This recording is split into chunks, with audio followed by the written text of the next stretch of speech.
A fresh dose of tech news and insight. This is breaking news on Eagle Eyes on Tech. It is Thursday, September 28th, 2023. This is Eagle Eyes on Tech breaking news, and I'm Eagle Falcon. I'm only giggling because this is like the 8th time I've tried to record this podcast, and the 8th time I'm hoping I don't flub anything or get interrupted. This is maddening. This is absolutely maddening. Sony Interactive CEO Jim Ryan is retiring and citing striking the work balance between his home in the UK and his job in the US as the main factor for stepping down. Current COO Hiroki Totoki will be the interim CEO starting in April 1st, 2024. Now, I often kind of wonder, whenever you get these kind of retirements, is there any other reason? For the most part, I can't really think there's been any scandal going on at Sony that has been big enough to force the CEO to be ousted. There's been a lot of little things, of course. There is, Sony being pretty aggressive when it comes to copyright claims. There is all the little media kerfuffles. There's the seemingly completely vanished scandal of PS5s killing themselves due to liquid metal oozing out from the sealed compartment for cooling the CPU. That seems to have just vanished, which tells me that that affected such a small number of units that it doesn't even matter. And then probably the biggest blunder was that weird Wii U controller style thing that let you stream your PS5 games to it, but only on the LAN, which means you could play your PS5 games anywhere within the house for $200, which was a pretty difficult sell, especially in Japan. Like, that unit just made no sense. But those are like the only real scandals I can think of, and if that's the worst that Sony has, then it probably is just, time to head out, time to retire and move on. In addition, Meta had their own little event announcing a few things. First thing they announced was the Meta Quest 3 is going to be a $500 VR headset that makes you look like some kind of discount character from Metal Gear Solid 2. I don't know, something about the 3 eye holes, this seems off, but I digress. It'll be $500, and quite frankly, you really stop caring at that point. The problem is with Meta is the fact that, for a company that's supposed to be the lead of VR, they are clearly trailing behind, because this thing is supposed to be an AR headset. This is their attempt to mix into mixed reality. Are you kidding me? Okay,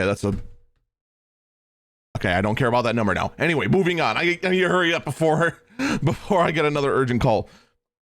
It's clear that the cause of this thing was to go head to head with the the Apple Vision Pro. Is that what it's called? I hope so.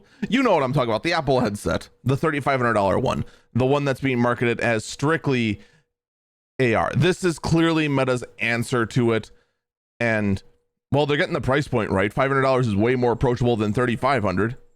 But here's the thing: it's Meta software. You should not trust Meta's software ever. It's just not a great idea at all. And on top of that, Meta went ahead and announced Mr. Beast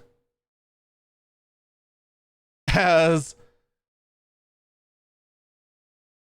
basically a new AI.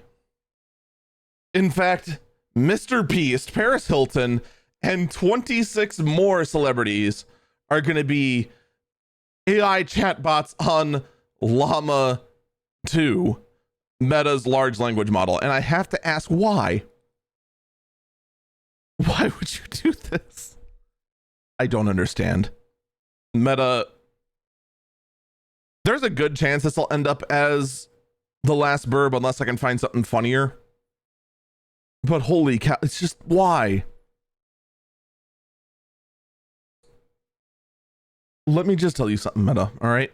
You can go ahead and try to push the celebrity angle for everything you want in AI, but it's going to be irrelevant unless you get the large language model working better than ChatGPT. But I guess we'll just have to find out how well that goes, won't we? One last story before we go. And this one seems minor, but it is actually bigger than it looks. A community developer group, a developer group that focuses primarily on Unity has dissolved, destroyed itself, 86'd itself, parting ways entirely from Unity and basically breaking themselves up after deciding that Unity's trust is so gone that they cannot continue to exist. This may seem minor, all right? In fact, actually, the headline you get in, what was the actual headline I got here? This was actually given to me on Discord. The headline that actually showed up, and it was 100% clickbait, was Unity Dev Group dissolves after company completely eroded trust. This made it sound like that, like a chunk of Unity itself actually broke apart. It did not. It's not that major. This is a company affiliated with Unity breaking itself up because of Unity. But here's the thing. If the trust is that far gone that you would rather dissolve your business and call it quits, that is a huge statement about the state of Unity. And it also shows that their admittedly good apology was not enough to repair the damage. And that's not good news for Unity. We'll talk more about that down the road. That's definitely gonna be one that we want to take a look at on actual Eagle Eyes on Tech. I think this whole Unity thing, like, a lot of people think it's done now that the apology went out. I didn't think it was done. I still don't think it's done. And this tells me that I'm right. We're gonna see how much more damage Unity can take. But for now, that's gonna do it for me. And I hope you have a great day. Take care.